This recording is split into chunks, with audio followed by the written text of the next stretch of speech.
दोस्तों, कभी कभी कातिल कत्ल करने के बाद लाश को छुपाने के चक्कर में कुछ ऐसा कर गुजरता है जिसे सुनने के बाद इंसानियत पर से भी भरोसा उठ जाता है। आज जो कहानी हम आपको बताने जा रहे हैं वो भी एक ऐसी ही घटना है, जहां कातिल अपने जुर्म को छुपाने के लिए लाश के छोटे छोटे करीब 300 टुकड़े कर देता है। जी हाँ दोस्तों, आपने सही सुना। असल में हुआ ये कि एक महिला गायब हो जाती है और 20 दिन बाद उसकी लाश 22 टिफिन में बंद 300 टुकड़ों में मिलती है। दोस्तों, आपको ये जानकर हैरानी भी होगी कि ये महिला कोई मामूली महिला नहीं थी, बल्कि इंडियन आर्मी के रिटायर्ड लेफ्टिनेंट कर्नल और शहर के जानी मानी डॉक्टर की वाइफ थी।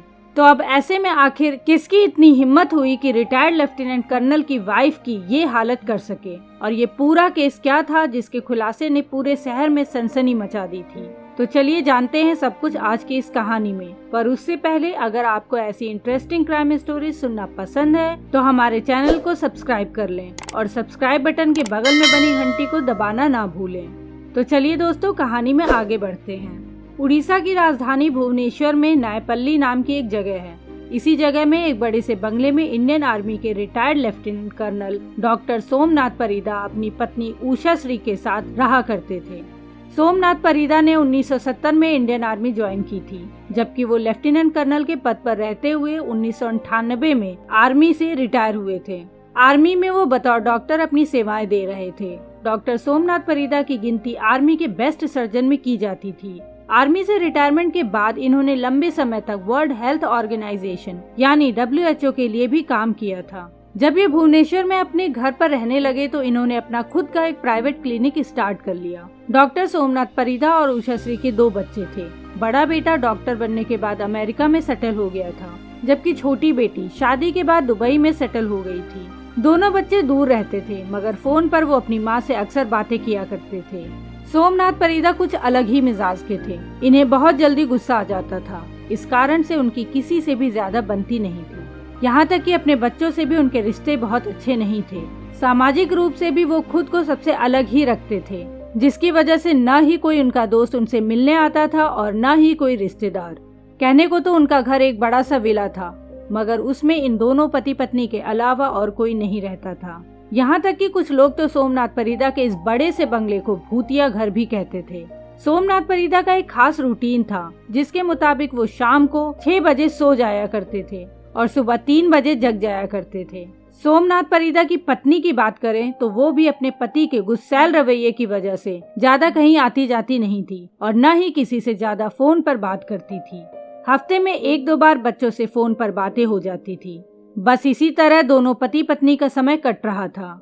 जून 2013 में सोमनाथ परिदा के बड़े बेटे ने अपने पिता को फोन किया और पूछा कि कुछ दिनों से माँ का फोन बंद आ रहा है, कहाँ है मेरी माँ, बात करवाइए। इस पर सोमनाथ परिदा अपने बेटे से कहते हैं कि तुम्हारी माँ कुछ दिन पहले ही अपनी बेटी के पास दुबई गई है। इतना सुनने के बाद वो दुबई में रह रही अपनी बहन के पास फोन करता है और माँ के बारे में पूछता है। इस पर बहन बताती है कि माँ तो दुबई में मेरे पास आई ही नहीं, और तो और पिछले कुछ दिनों से तो माँ से हमारी कोई बात भी नहीं हुई है। अब बेटा एक बार फिर से अपने पिता के पास फोन करता है और कहता है कि आप झूठ बोल रहे हो, माँ तो दुबई गई ही नहीं। इस पर सोमनाथ परिदा अपने बेटे पर ही चिल्लाने लगता है और फोन काट देता है। जिसके बाद उनका बेटा कई बार उन्हें फोन करता है, मगर सोमनाथ परिदा फोन नहीं उठाता। अब थक हार कर बेटा भुवनेश्वर में ही रह रहे अपने मामा के पास फोन करता है और उनसे कहता है कि आप घर पर जाकर देखिए कि माँ कहाँ गई है, क्योंकि पिताजी कह रहे हैं कि वो दुबई में है, जबकि बहन ने बताया है कि माँ तो दुबई आई ही नहीं।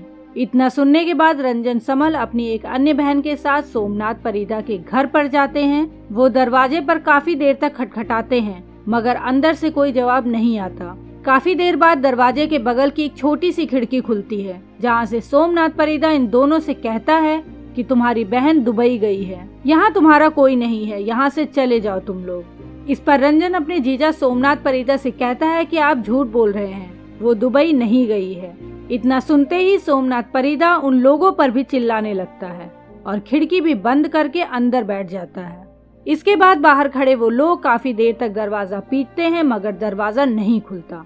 अब रंजन को अपनी बहन की चिंता होने लगती है, जिसके बाद वो तुरंत पास के ही नयापल्ली पुलिस स्टेशन चला जाता है और पुलिस वालों को उषा श्री के गायब होने तथा सोमनाथ परिदा की हरकतों के बारे में बताता है।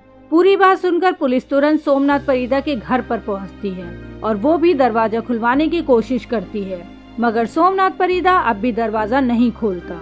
जिसके बाद पुलिस वाले दरवाजा तोड़कर घर के अंदर घुस आते हैं। जब वो घर के अंदर पहुंचते हैं तो देखते हैं कि सोमनाथ परिदा बड़ी ही शांति के साथ अपने लिविंग रूम के सोफे पर बैठा हुआ था। अब क्योंकि घर के अंदर से कुछ दुर्गंध महसूस हो रही थी, इसलिए पुलिस वाले ये समझने की कोशिश करने लगते हैं कि आखिर ये दुर्गंध कहाँ से आ रही है।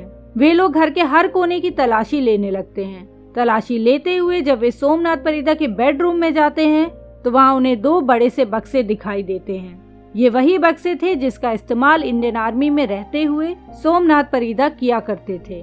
पहले पुलिस वालों को लगता है कि सोमनाथ परिदा ने इन बक्सों में आर्मी से जुड़ी अपनी यादों को सहेज कर रखा होगा, मगर जब पुलिस वाले उन बक्सों को खोल कर देखते हैं तो वो सामान की बजाय टिफिन से भरा हुआ था। दोनों बक्सों में कुल मिलाकर 22 स्टील के टिफिन थे। इतनी अधिक संख्या में टिफिन देखकर पुलिस चौंक जाती है और जब पुलिस वाले उन टिफिन को खोल कर देखते हैं तो सभी के होश उड़ जाते हैं। टिफिन में मांस के छोटे छोटे टुकड़े रखे हुए थे। एक के बाद एक सभी 22 टिफिन को खोला जाता है। पता चलता है कि सभी टिफिन मांस के टुकड़ों से ही भरा हुआ है। पहली ही नजर में पता चल जाता है कि ये इंसानी मांस के टुकड़े हैं। इन टुकड़ों को बड़ी ही सफाई के साथ काटा गया था। इन टुकड़ों के बारे में पूछे जाने पर सोमनाथ परिदा कहते हैं कि टुकड़ा उनकी पत्नी उषा श्री का ही है। दरअसल मेरी पत्नी साईं बाबा की बहुत बड़ी भक्त थी। अचानक एक दिन उषा श्री ने अपना सर जमीन पर जोर जोर से पटकना शुरू कर दिया और उसने इतनी देर तक अपना सर पटका कि उसकी मौत हो गई। मरने से पहले उसने मुझसे कहा था कि मेरे मरने के बाद मेरा अंतिम संस्कार शिरडी में करना। उषा की इच्छा अनुसार उसे ऐसे ही शिरडी ले जाना मेरे लिए संभव नहीं था, इसलिए मैंने लाश के टुकड़े करके टिफिन में बंद कर दिए ताकि मैं एक एक करके उन टिफिन को शिरडी ले जाऊं और वहां उषा का अंतिम संस्कार कर दूं। ये सुनकर पुलिस वालों को बहुत अजीब लगता है। किसी को सोमनाथ की बात पर विश्वास नहीं होता कि आखिर कोई कैसे खुद ही अपना सर पटक पटक कर मर सकता है। इसलिए पुलिस वाले सोमनाथ परिदा से सख्ती से पूछताछ करना शुरू करते हैं। उधर जब उन टुकड़ों की जांच पड़ताल की जाती है तो पता चलता है कि उन टुकड़ों में सिर वाला हिस्सा शामिल नहीं है। इसलिए अब सर की खोज शुरू होती है और ये खोज घर के अंदर बड़े से टेबल के ऊपर जाकर खत्म होती है। दरअसल सोमनाथ परिदा ने उषा का सिर काटकर हॉल के बीचों बीच रखे बड़े से टेबल पर ऐसे ढक कर रखा हुआ था कि किसी को भी पता न चले। सिर काफी हद तक सड़ चुका था। हालांकि बदबू कम थी क्योंकि बदबू छुपाने के लिए सोमनाथ ने खास केमिकल का उपयोग किया था। कटे हुए सर को टेबल पर रखने की वजह जब पुलिस वालों ने सोमनाथ परिदा से पूछी तो उसने जो बताया वो बेहद ही हैरान करने वाला था। सोमनाथ के मुताबिक वो हर रोज घंटों उसी टेबल के सामने बैठकर अपनी पत्नी उषा के कटे सिर से बातें किया करता था। सोमनाथ परिदा ने जो आत्महत्या वाली कहानी पुलिस को बताई थी उस कहानी पर पुलिस को जरा भी यकीन नहीं होता, जिसके बाद पुलिस कड़ाई से सोमनाथ से पूछताछ करती है और फिर सोमनाथ परिदा पुलिस को सारी सच्चाई बताता है। असल में दोस्तों उषा श्री को शक था कि सोमनाथ का चक्कर उसके ही क्लिनिक में काम करने वाली एक लड़की के साथ चल रहा है। इस बात को लेकर अक्सर सोमनाथ परिदा और उषा श्री के बीच लड़ाइयाँ होती थी। 3 जून 2013 को भी इसी बात को लेकर ही दोनों में लड़ाई हुई थी और बात इतनी बढ़ गई कि सोमनाथ परिदा ने पास में ही रखे स्टील के टॉर्च से उषा श्री के सर पर वार कर दिया। ये वार इतना जोरदार था कि उषा श्री वहीं पर गिर गई और बेहोश हो गई। पत्नी के बेहोश होने के बावजूद भी सोमनाथ परिदा का गुस्सा शांत नहीं हुआ। उसने उन्हें तब तक टॉर्च से मारा जब तक कि उनकी जान नहीं ले ली। उषा श्री के मरने के बाद उनकी लाश को छुपाना सोमनाथ के लिए बड़ी चुनौती थी, इसलिए पहले तो उसने एक कमरे में लाश को रखकर कमरा बंद कर दिया और अगले दिन जब काम वाली आती है तो उसे नौकरी से निकाल दिया। इसके बाद वो पास के मार्केट में जाकर कुछ स्टील के टिफिन खरीद कर लाता है। अब घर में सोमनाथ परिदा के अलावा और कोई नहीं था। फिर उसने पहले दिन इत्मीनान से लाश के छोटे छोटे कुछ टुकड़े किए और उन्हें बाजार से लाए टिफिन में भर दिया। अब इसी तरह वो हर रोज एक नई दुकान से 2-3 टिफिन खरीदता था ताकि किसी को उस पर शक न हो और फिर उसी हिसाब से लाश के टुकड़े करके टिफिन में रख देता था। वो ऐसा तब तक करता रहा जब तक कि उषा श्री पूरी तरह टुकड़ों में नहीं बट गई। लाश की बदबू बाहर न फैले इसलिए सोमनाथ परिदा मार्केट से बड़ी मात्रा में बदबू छुपाने के लिए इस्तेमाल किए जाने वाले केमिकल भी खरीद कर लाता है। इसके अलावा वो घर में फिनाइल का भी छिड़काव करता था ताकि बाहर बदबू ना जाए। इस खुलासे के बाद 22 जून 2013 को सोमनाथ परिदा को पुलिस गिरफ्तार करके जेल भेज देती है। हत्या तथा सबूत मिटाने की धाराओं के तहत सोमनाथ परिदा पर मामले दर्ज किए जाते हैं और केस की सुनवाई Khurda district and session court में शुरू होती है। सुनवाई के दौरान सोमनाथ परिदा का बेटा और बेटी भी अमेरिका और दुबई से वापस आते हैं और अपने पिता के खिलाफ कोर्ट में गवाही देते हैं। बेटा बेटी द्वारा दी गई गवाही तथा पुलिस द्वारा जुटाए गए सबूत से साफ हो जाता है कि सोमनाथ परिदा ने ही अपनी पत्नी की हत्या की और फिर उसके शव को 300 टुकड़ों में काटकर टिफिन में रख दिया। सेशन कोर्ट द्वारा उषाश्री की हत्या का दोषी करार देते हुए सोमनाथ परिदा को 25 फरवरी 2020 को उम्र कैद की सजा सुनाई जाती है। फिलहाल सोमनाथ परिदा की उम्र 80 साल है और वो भुवनेश्वर के पास मौजूद झारपाड़ा जेल में अपने जुर्म की सजा काट रहा है।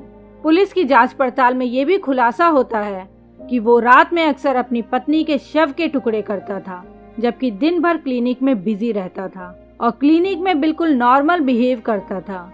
यहाँ तक कि पत्नी की हत्या के बाद उसने क्लिनिक में बड़ी धूमधाम से अपना बर्थडे भी सेलिब्रेट किया था। तो दोस्तों, ये थी आज की कहानी। ये कहानी आपको कैसी लगी कमेंट बॉक्स में लिखकर जरूर बताएं और अगर आपको हमारी मेहनत पसंद आई हो तो इस वीडियो को एक लाइक जरूर करें और अपने दोस्तों के साथ शेयर भी करें ताकि ज्यादा से ज्यादा लोगों तक ये कहानी पहुँच सके। दोस्तों, अगर आपने अभी तक इस चैनल को सब्सक्राइब नहीं किया है तो अभी हमारे इस चैनल को सब्सक्राइब कर लें और सब्सक्राइब बटन के बगल में बनी घंटी को दबाना ना भूलें। तो मिलते हैं दोस्तों नेक्स्ट वीडियो में एक नई कहानी के साथ। तब तक के लिए बाय बाय, टेक केयर, शब ब खैर।